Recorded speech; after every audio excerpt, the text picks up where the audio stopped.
Everybody बच्चों, इस video में मैं आपको बिजनेस लेटर का फॉर्मेट बताने जा रही हूँ। फाइन, जनरली क्योंकि इस बार आपका शॉर्ट पे आएगा, ऑब्जेक्टिव फॉर्म में आएगा, तो मैं आपको इसका फॉर्मेट बताने जा रही हूँ। सबसे पहले आप बिजनेस लेटर्स में टॉप पे क्या चीज़ आती है? Writer's address. मान लीजिए आप लिख रहे हैं तो आपको क्वेश्चन में दिया होगा या फाइन, या अगर आप लिख रहे हैं लेटर किसी को तो टॉप में किसका एड्रेस आता है? Writer's address, the person who is writing the letter.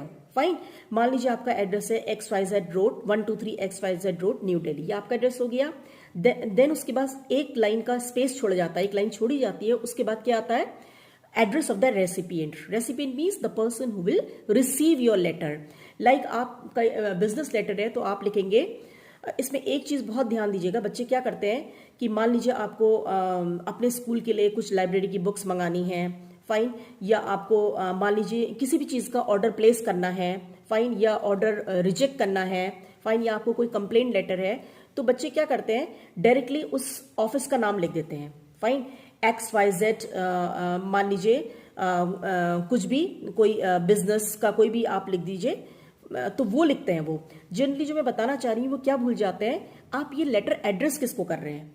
Fine, the manager XYZ company और ABC company new Delhi, like that. तो द मैनेजर लिखना बहुत इंपॉर्टेंट है, बच्चे इसको भूल जाते हैं। अब आप किसी कंपनी को लेटर लिख रहे हैं, उस कंपनी में किसके नाम पे वो एड्रेस आप एड्रेस कर रहे हैं, ये तो पता होना चाहिए ना।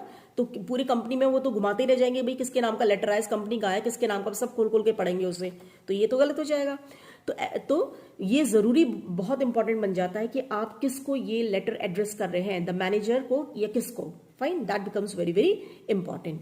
फाइन, इसके बाद आपने सबसे पहले अपना एड्रेस लिखा, एक लाइन का स्पेस छोड़ा, आपने डेट लिखी। डेट भी आप किस किस फॉर्म में लिखेंगे? लाइक जैसे आज डेट है नवंबर 17 2021, तो आप कैसे लिखेंगे? जुलाई 17, 2021। इसको पॉइंटेड फॉर्म में या डॉट फॉर्म में, या जो आप स्लैश फॉर्म में लिखते हैं, 20 मीन्स लाइक 17.11.21 या स्लैश फॉर्म में, ऐसे फॉर्म में मॉडर्न इंग्लिश में नहीं लिखा जाता है। फाइन, तो एक फॉर्मेट याद कर लीजिए, जुलाई 17 2020, 2021। पहले आपका क्या आता है? सबसे पहले आपका या तो डेट पहले आएगी 20 जुलाई 2021, या जुलाई 2020, 2021। फाइन, उसके बाद आपका क्या आता है? उसके बाद आप का देखिए दो चीजें हैं, या तो आप सैल्यूटेशन या सब्जेक्ट, ये आपकी इंटरचेंज हो सकती है, कोई आपके से मार्क्स नहीं काटेगा। फाइन, और सैल्यूटेशन के लिए आप क्या लिखेंगे? सर लिखिए। फाइन, आपने सर लिखा या आपने सब्जेक्ट लिखा, दोनों ही चीज में आप इसको इंटरचेंज कर सकते हैं। चाहे आप डियर, आप सर पहले लिखिए, या सब्जेक्ट बाद में लिखिए, या सब्जेक्ट पहले लिखिए और आप सर बाद में लिखिए। फाइन, तो दोनों ही फॉर्मेट करेक्ट है, इसमें आपके कोई भी मार्क्स नहीं काट सकता। फाइन, इसके बाद आपका बॉडी ऑफ लेटर आता है, कंटेंट पार्ट आता है, जो कि 3 पैराग्राफ्स में आपके होते हैं। फाइन, फर्स्ट पार्ट में आप अपने लेटर को इंट्रोड्यूस करते हैं, लाइक आपका पर्पस क्या है इस लेटर को लिखने का। इसमें जनरली क्या आता है कि this is in reference to your order, our order number so and so, like that. Fine, so regarding this and this, regarding the letter, fine, means for that now we are placing an order, like that. Means आप reference आप देंगे कि आप किस reference में बात कर रहे हैं और किस ऑर्डर की बात कर रहे हैं, अगर आपकी पहले उनसे बात हुई है तो। फाइन, अगर पहले बात नहीं हुई है तब वो डिफरेंट तरीके से स्टार्ट होगा। फाइन, वो आपका इस बार तो नहीं है, इस बार तो आपका प्लेसिंग एन ऑर्डर से स्टार्ट हो रहा है ये लेटर, तो प्रीवियस लेटर आपका नहीं है तो उसको मैं नहीं बता रही हूँ। फाइन, तो प्लेसिंग एन ऑर्डर लिख रहे हैं तो आप this is in reference to our this and this. Fine, आप ऐसे लेटर को स्टार्ट करेंगे। इसके बाद आपका लेटर आ गया। दूसरे पैराग्राफ में आपने पूरा डिटेल में बताया कि हमें क्या क्या चीज़ें चाहिए। मान लीजिए आप ऑर्डर कर रहे हैं तो हमें क्या क्या चीज़ें चाहिए, उसकी आप लिस्ट बनाते हैं, और लास्ट में आप जब पैराग्राफ चेंज करते हैं तो वहाँ पर आप लिखते हैं कि looking forward for a prompt response या early response, like that. Fine, आप उनको ये बताना चाहते हैं कि हमारी बड़ी क्विक डिमांड है और हमें जल्दी चाहिए, तो इसको आप होपफुली आप पूरा इसको जल्दी इस लेटर को भेजेंगे। फाइन, तो फर्स्ट पैराग्राफ में आप तो रेफरेंस और डेट और ये सारी चीजें लिखते हैं। सेकंड में आपको एक्चुअली चाहिए क्या, वो सारी चीजें आप बताते हैं।